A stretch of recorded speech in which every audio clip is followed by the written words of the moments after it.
Ada seorang anak laki-laki yang menemukan kepompong di sebuah pohon.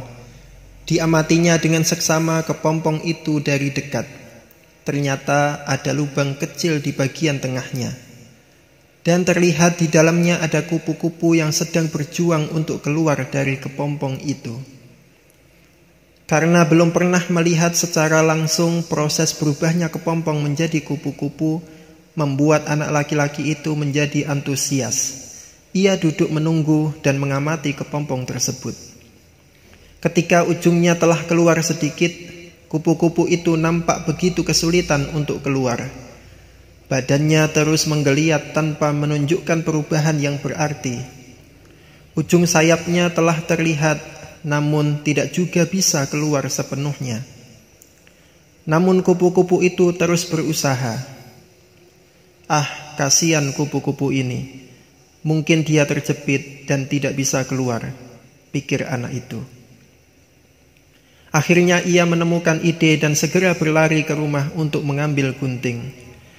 Tanpa pikir panjang, kemudian ia sobek sedikit demi sedikit kepompong tersebut, hingga akhirnya kupu-kupu itu dapat keluar dengan mudahnya. Alangkah senang hati si anak laki-laki itu melihatnya.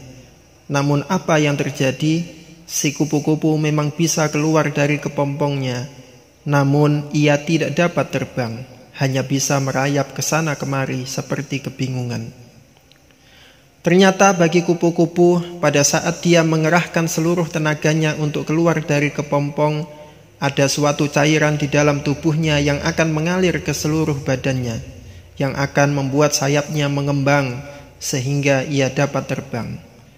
Begitu ia memperoleh kebebasan dari kepompong tersebut.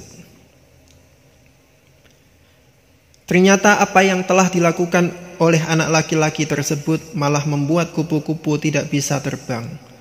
Membantunya keluar dari kepompong memang membuat kupu-kupu keluar lebih mudah. Namun setelah itu kupu-kupu tidak bisa kemana-mana karena tidak mampu menggerakkan sayapnya. Sehingga jadilah ia seekor kupu-kupu yang hanya dapat merayap. Kadangkala dalam kehidupan ini kita sering membantu orang lain karena kasihan atau tidak tega. Namun sebenarnya malah membuat mereka menjadi tidak mandiri atau ketergantungan. Membuat potensi dalam dirinya tidak berkembang, mematikan kreativitas dan inisiatifnya. Setidaknya kita berikan kesempatan kepada mereka untuk berjuang dengan kemampuan dirinya, menjalani proses belajar untuk keluar dari kesulitan yang mereka hadapi, yang dimana ketika mereka berhasil melewatinya, mereka justru menjadi pribadi yang lebih kuat. Begitu juga pada saat kita menghadapi masalah hidup yang terasa sulit, jangan mudah untuk menyerah dan mengharapkan orang lain mengulurkan bantuannya.